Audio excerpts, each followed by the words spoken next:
Remember those previous track ideas which I'd only sketched on paper?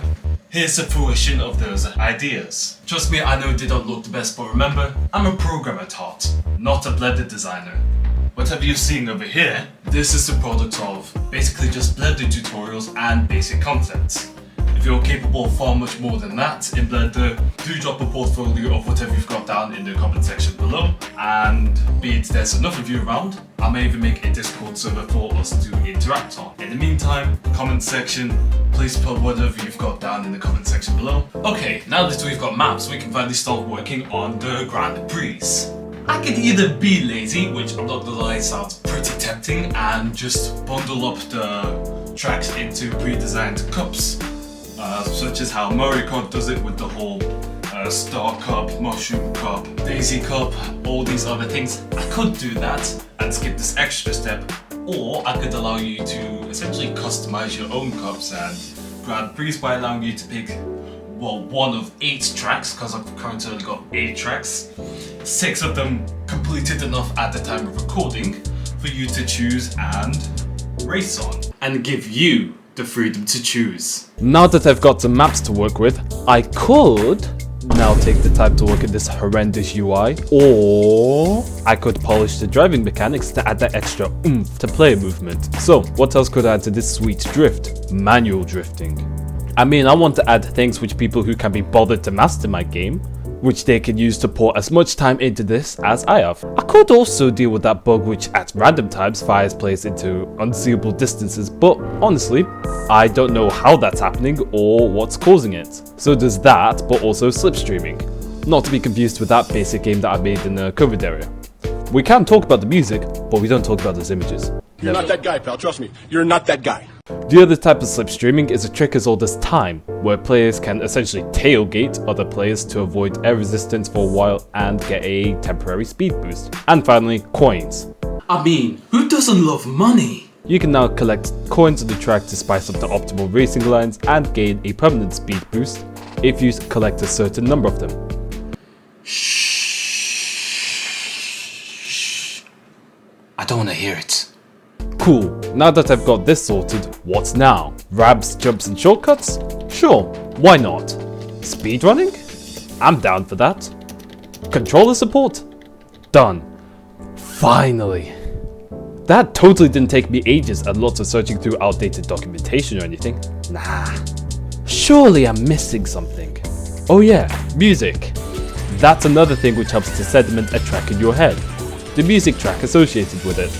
That and sound effects.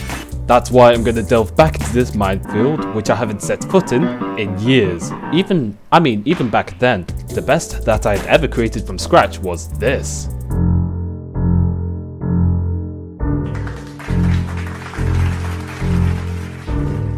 I'm not counting the beautiful slipstream loops, cause well, I was cheating with pre-made ones. Anyways, what software am I gonna use to produce this music? FL Studio? Logic? No. Do I look like I'm made out of money? Why would I commit such atrocities to my bank account when there's Reaper and Soundtrap? I mean, what can I say? It's free real estate.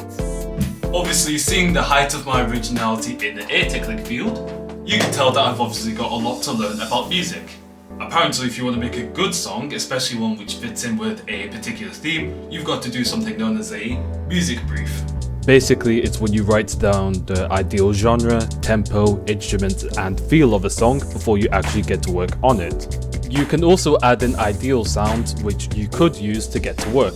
Essentially, it's what scaffolding is to an in-progress building. Anyways, when you're starting out, it seems that a lot of music creators suggest that I plagiarize other songs. Listen to and take inspiration from other songs similar to what I'm envisioning. There's obviously that and a little bit extra bit of music theory which I'll have to know. Yay! That means more studying over the Easter break. As if I already don't have enough. That's essentially what I'm going to be doing for all of my maps from now on. If you want to skip the hard part of finding the resources to learn this basic game music creation, then I'd recommend you to check the links in the description. I'll put them in a nice helpful, paragraph. I'll put them in a nice helpful paragraph for you to look at. Alright, hey, what's up guys? This is me currently in the workflow of what exactly I'm doing, what I'm thinking about actually creating the music for these. So, first off, I'm starting with Aerial. So coming at this point, I've essentially got myself just a music brief. So, based on the tips I've seen in this video over here, I've basically decided, okay, I need to identify what are my unique track features. So obviously for those unique track features, what I've currently got down in my head is this.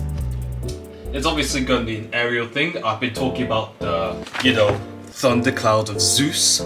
And so as such, what I'm essentially planning on doing is having that same thundercloud of Zeus play a pivotal role in the theme of Aerial, which is going to be kind of based on the whole domain of Zeus, essentially. Because that's the domain in which you're trespassing upon by, being that high in the sky.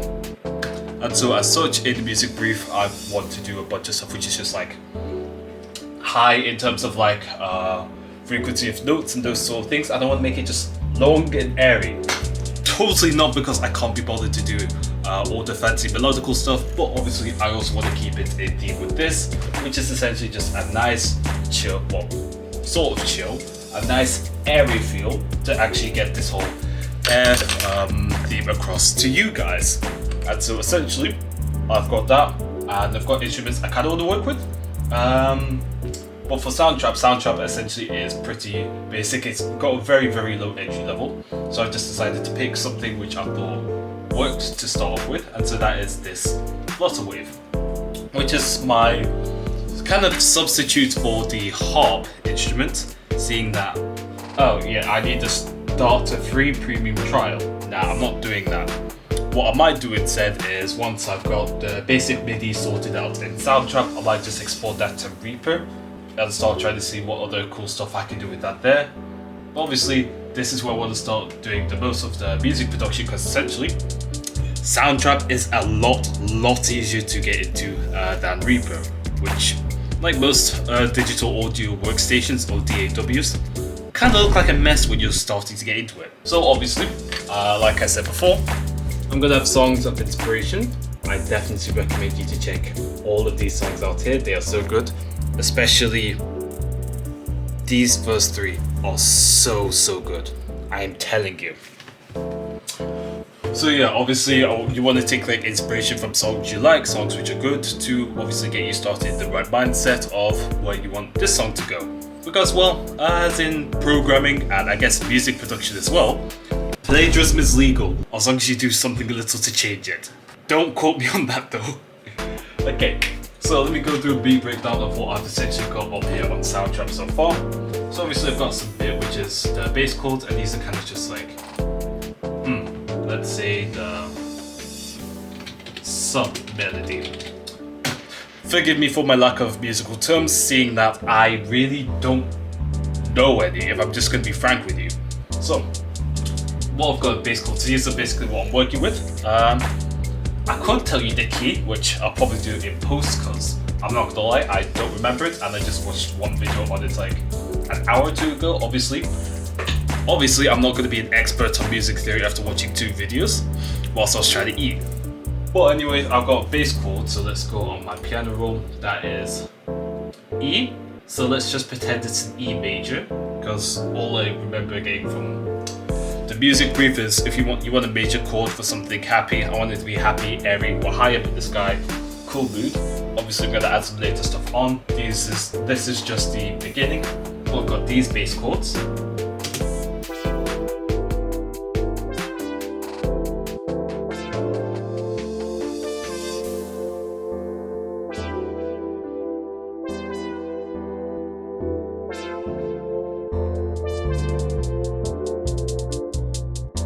Okay, and that essentially is just going to be the basis of it. Like I said before, I wanted to airy, give myself a lot of freedom to do other stuff later on, as in the whole medicine thing later on.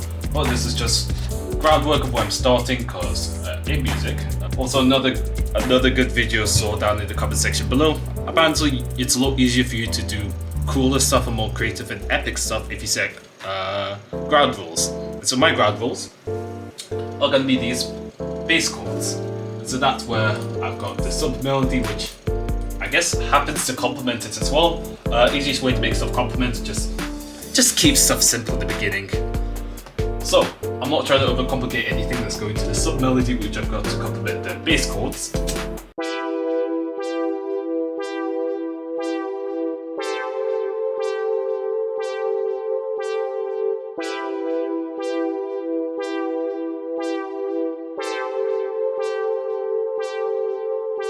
Okay, and so that's just basically me looping these. So for both of these are loop, so I could just loop them across the whole track. I've made sure just to add a little gap of space at the end, just so, well, it's not so claustrophobic when I try and repeat the loops over and over and over, because, well, these are the ground rules I'm working with, and together, they shall sound like this.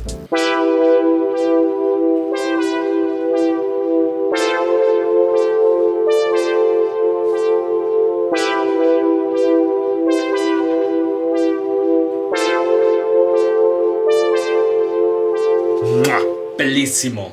And so, obviously, a lot more I could do with this, but this is a great start, especially for somebody who, well, like I said before, has next to no experience in the field. So essentially, up until the next video, which hopefully will be soon, I'm going to spend this time essentially just doing the music briefs for all of the other tracks as well, polishing little nicks and knacks, and, well, essentially getting it to the next stage where I can start actually doing a lot more tweaks, polishes, other cool stuff until, well, I want to get like a development build out to you guys. And so until then, see you in the next video. Cheerio.